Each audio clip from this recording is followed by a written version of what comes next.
tea would be good, thanks. Just 1 sugar. Well, fine, considering. I got back into the house today, and that was weird, knowing your people have been there through my things. It's like I've been burgled. I mean, worse, obviously. I don't know. I haven't lived in the cellar yet. They sent a cleaner in. As good as new, he said. But they had to throw some stuff out. Couldn't get the blood out. And I'm still waiting to hear from the coroner so we can get a date set for the funeral. It's going to be a cremation. So, fingerprints? No, no one has been in the last few weeks. We had a plumber come in 3-4 weeks ago. Someone summoned you from the rock. In the bedroom, I hoover, I dust every week, maybe less. I once asked Eleanor how often I should dust, and she said, if people ask, tell them you do it once a week, but every few weeks is okay. I think she was just trying to make me feel better. I mean, when I was there, she was hoovering every day, ran an ordered house. You know how that generation is, putting on a brave front. She has secret stashes of cigarettes. Doug doesn't even know she smokes. When I was there, I saw her. She has these sort of porcelain vases, ornamental, next to the Reader's Digest books. Cigarettes inside. And she still has them. I mean, last time I was there, I looked in a vase. There was a fresh pack. I mean, all those years of marriage, and she still has a secret like that. Well, a week or so ago, it would have been the Saturday before my birthday. I get like that on the weekends, have a lie-in, then want to get up and blitz the house. Yes, yeah. I would have cleaned them. I changed the sheets too, with the fingerprints in all those places. Could they have been my parents' fingerprints? I'm not sure how long they last for, but is that possible? That can't be right. In the bedroom. I sleep on the right side of the bed as you come in from the door. You can tell because I have 2 pillows and he just has 1. What kind of hairs? A wig? You mean... What type of wig? No, I've never worn a wig. What kind of wig? Could the hairs have come from somewhere else? I mean, could they... We have a lot of dolls in the attic. There's a Rapunzel doll with long blonde hair. Could they have come from there? Okay. I parked up on the street. It was busy, so I had to park down the end of the road. Walked up, knocked on the door, no answer. I took my keys out of my bag and unlocked the door. The main lock was unlocked. You can tell because the key doesn't turn when you try to turn it to the left. I walked in. Simon's coat wasn't on the peg. I couldn't see his shoes in the shoe rack. I shouted out. I walked straight into the kitchen because he usually sits in there to have a cup of tea and read his paper. But he wasn't there. I touched the kettle. It was cold. I looked quickly in the living room. Nothing. So I walked upstairs to the bedroom and he wasn't there. I didn't search for him because it was pretty clear he wasn't there.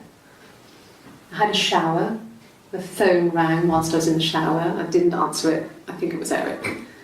Then I was just exhausted. So I lay down on the bed and I fell asleep, though I didn't mean to. I woke up a couple of hours later and I was surprised to see no one in the bed next to me. And then I remembered where I was and what had happened. That's when Eric called again. This time I spoke to him. Then I called Doug and Eleanor. And then I decided to come and see you. Eleanor?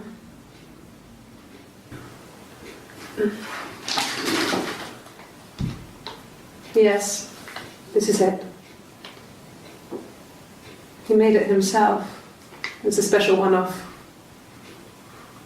He made it and decorated it.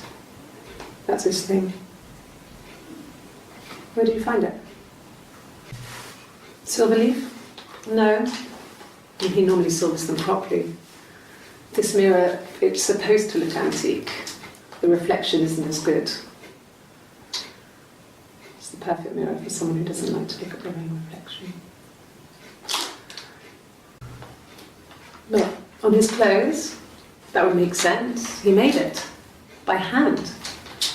I mean, he brushes the silver onto the glass. It's not how they make mirrors these days. I mean, he made the mirror and he gave it to me.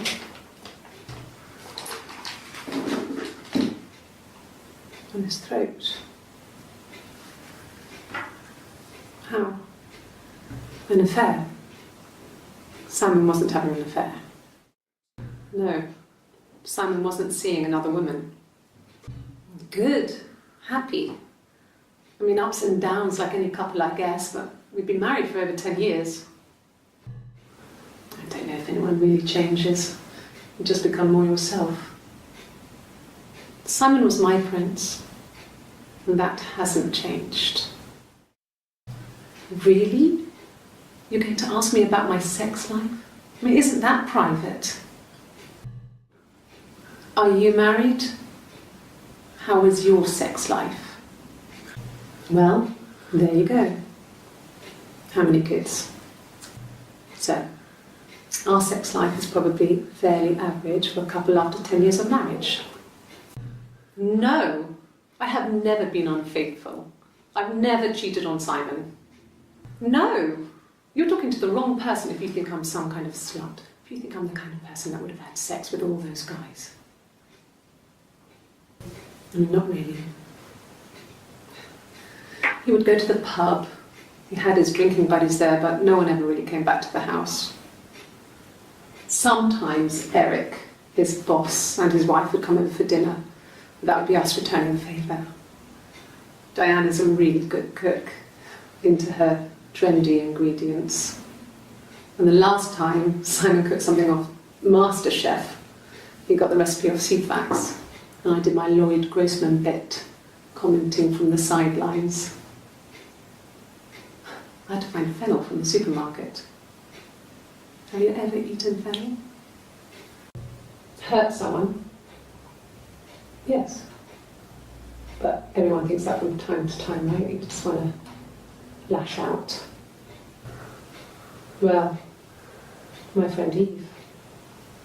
I mean, she was a friend from when I was a kid. And she was always more popular with the boys, and I used to hate her for it. I mean, really hate her sometimes. Yes. We'd fight. We fought on the beach once, and I held Eve's head underwater. There was no one else around. It was at the far end of the beach, and I held her head under, and I kept it under. And for a moment, I just wanted to kill her and watch her drown. But that was it. It was just a moment. We were made up afterwards. It was a love-hate relationship. A police station. Yeah. When I was young, we ran away on my birthday. Bob Dylan was playing in London, and we thought we could break into his tour bus and have him take us with him. The taxi driver we paid to drop us off, I mean, we'd saved money, pinched a bit here and there to pay for the fare. He was suspicious because we were so young, so he told the police. So they came and picked us up and took me back to Portsmouth. My mum picked me up from the station. But I blamed everything on my friend Eve. So my parents let me off. Maybe a fresh cup of tea?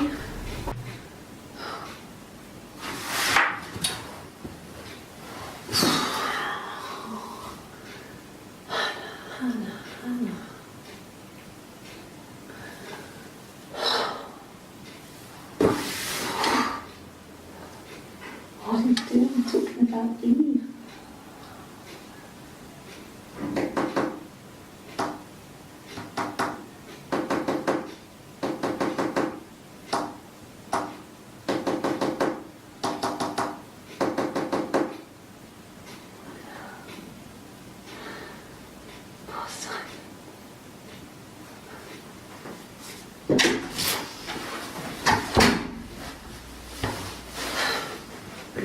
Just the one sugar. Thanks. Is that camera recording? 1984 was an awful year in the end. We were living at Doug and Eleanor's. I lost the baby at the end of spring and my parents died in the summer. It was a hot summer, a heat wave. So when they discovered the bodies, it was just awful. Because of the circumstances, them dying together like that, they brought in a lot of police. A forensic entomologist. I had to look that up. It was because of the heat. It was just awful. They said it was food poisoning. There was something in the food they ate. My dad liked to pick mushrooms, grow them too. They said it was the mushrooms. It was hard to believe. Death caps. They have a skirt around the cap. My dad taught me that. But, the police had no reason to think it was suspicious. They lived alone. And no one had any reason to hurt them.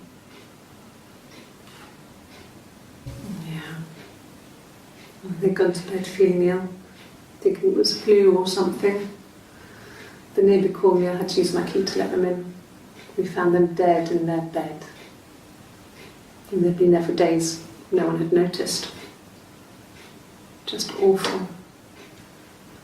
It was so soon after my miscarriage, the worst year of my life. I'd been so happy to get married, and after that it was just like, fuck.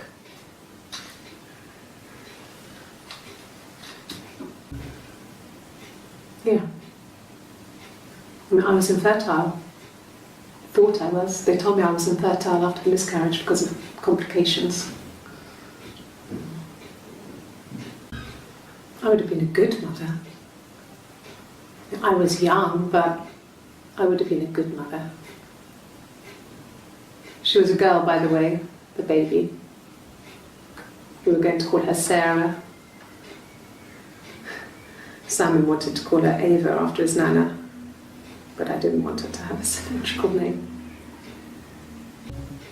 That's all that matters, really, the baby. Simon's dead, but the baby, that's how he will live on. Our baby. No, Simon didn't play guitar. He wasn't very musical. He liked to listen, but he was tone deaf. Yes. Yeah, it's my guitar.